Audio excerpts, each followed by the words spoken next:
ते 2 आमदारांच्या कार्यकर्त्यांमध्ये घडलं. मी तो अहवाल टेबल होणार असेल तर आनंद आहे, काय असेल ते मला माहित आहे. सगळं गुळगुळीत मुळमुळीतच असेल, पण किमान त्या घटनेतून काहीतरी सरकारनं, राज्यकर्त्यांना आणि विधिमंडळानं धडा घेण्यासारखा घेतला तर आनंद वाटेल. विधानभवन परिसरामध्ये गोपीचंद पडळकर आणि जितेंद्र आव्हाड यांच्या कार्यकर्त्यांमध्ये मारहाण झाली. त्याचा अहवाल आज टेबल होणार आहे. तुम्ही कसं बघताय? असं आहे की हे कधीतरी घडणारच होतं, पण हे फार कमी घडलं. ज्या पद्धतीनं विधिमंडळाच्या अधिवेशनाच्या कालावधीमध्ये मुंबई विधानभवन असेल, नाहीतर तुमचं नागपूर विधानभवन असेल, ज्या पद्धतीने ही गर्दी उसळते, इकडे तर म्हणायचं आम्ही पास देत नाही, इकडे तर म्हणायचं आम्ही लिमिटेड पास देतो, आणि दुसऱ्या बाजूला ही प्रचंड गर्दी बघितल्यानंतर हे लोक आतमध्ये येतात कसे? कुठून आत येतात? कोणाच्या सौजन्याने येतात? कोणाच्या पाठीमागं बसून येतात? आणि म्हणून येणाऱ्या लोकांची व्यवस्थितपणे चौकशी सिक्युरिटी डिपार्टमेंटला करता येत नाही, आणि म्हणून कधीतरी काहीतरी घडणारच होतं. ते 2 आमदारांच्या कार्यकर्त्यांमध्ये घडलं. मी तो अहवाल टेबल होणार असेल तर आनंद आहे, काय असेल ते मला माहित आहे.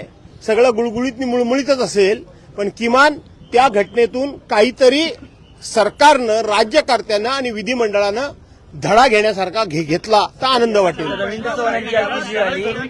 सर याला सोडून प्रश्न असा आहे की अनेक लोक जे आहेत, अनेक आमदार जे आहेत, ते आपल्याबरोबर 2-3 कार्यकर्ते अनधिकृतपणे आतमध्ये घेऊन येतात. तिथं त्या समोरच्या सगळ्या सिक्युरिटी लोकांकडनं अडवण्यात देखील येतं, परंतु आमदारांकडनं दमदाटी करून मला माहित नाही की आमदारांबरोबर 2-2, 3-3 कार्यकर्ते येतात. आमदार असेल, मंत्री असेल, स्वतः अधिकारी असतील, सगळ्यांना नियम जर कठोरपणे लावला तर शेवटी कोणतरी 2-3 लोक अशीच आणण्याचं धाडस करणार नाहीत. परंतु प्रत्येक माणूस बघून, त्याचा चेहरा बघून आणि त्याचं राजकीय पाठीमागचं बॅनर बघून तुम्ही जर त्यांना मदत करत असाल तर शेवटी अधिकार, हक्क हे सर्वांना समानच आहेत. आणि म्हणून एखाद्याला जर तुम्ही फेवर केलं तर मला का करत नाही हा प्रश्न विचारण्याची संधीच देता कामा नये, हे माझं म्हणणं आहे. 5 जणांना दिलं जातं. 5 जणांना हैदराबाद गजेट ज्यानुसार मराठवाड्यात फक्त 58 लोकांना कुणबी ओबीसी प्रमाणपत्र मिळाले. मला त्याची नक्की त्याची माहिती मला नाही, पण मी एवढंच सांगतो की सगळ्या समाजाला फसवण्याचं काम आणि उत्तम तंत्र विद्यमान महाराष्ट्र राज्यातल्या राज्यकर्त्यांना मिळालेलं आहे. अगदी धनगर समाजापासून तर प्रत्येक समाजापर्यंत कशा पद्धतीने हे लोक फसवू शकतात आणि कशा पद्धतीनं लोकांना हिप्नॉटिझ करून निवडणुकीच्या तोंडावर मतं मिळवतात हे आपल्याला आता कळलेलं आहे. पण जोपर्यंत जनता शहाणी होत नाही, जोपर्यंत जनतेच्या हे लक्षात येत नाही, जोपर्यंत जनतेचे डोळे उघडत नाही, तोपर्यंत हे असे खेळकडून करतच राहणार. रवींद्र चव्हाण यांनी या सगळ्या सेना भाजपा याची युती झालेली आहे. प्रत्येक निवडणुकीत सेना भाजप युतीने लढणार. रवींद्र चव्हाण यांनी असं आहे, त्यांची युती हो अगर न हो, पण मी एवढंच सांगतो, मी जे बघितलं तेवढं सांगतो की एकनाथराव शिंदेची भाजपाला गरज कुठे आहे? तिथं ते भाजपावाले एकनाथराव शिंदेबरोबर युती करतायत. सरसकट युती झालेली नाही. नुकत्याच झालेल्या विधान परिषद आणि नगरपालिकेच्या निवडणुकीमध्ये विदर्भातला अहवाल घ्या.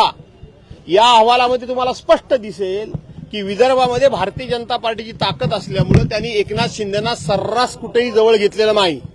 त्याचबरोबर अजितदादा पवार गट बघा, माझ्याच कोकणामध्ये राष्ट्रवादी म्हणून अजित पवार गटाला युतीमध्ये एकही जागा दिलेली नाही.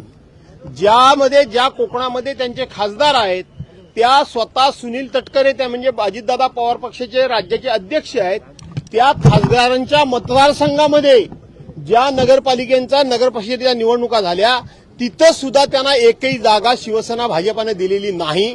त्यामुळं हा मित्र सुद्धा मगापासून मला तेच सारखं विचारतोय. मला माहित आहे की जिथे लोकांची गरज आहे, भारतीय जनता पार्टीची गरज असेल, तिथं फक्त मित्रांना जवळ करायचं, वापरून घ्यायचं आणि सोडायचं. त्यामुळं असं कोणी काय असं सुखावून जाण्याची गरज नाही की युती झाली नाही ते आम्हाला कायम बरोबर ठेवतील, काही ठेवणार नाही.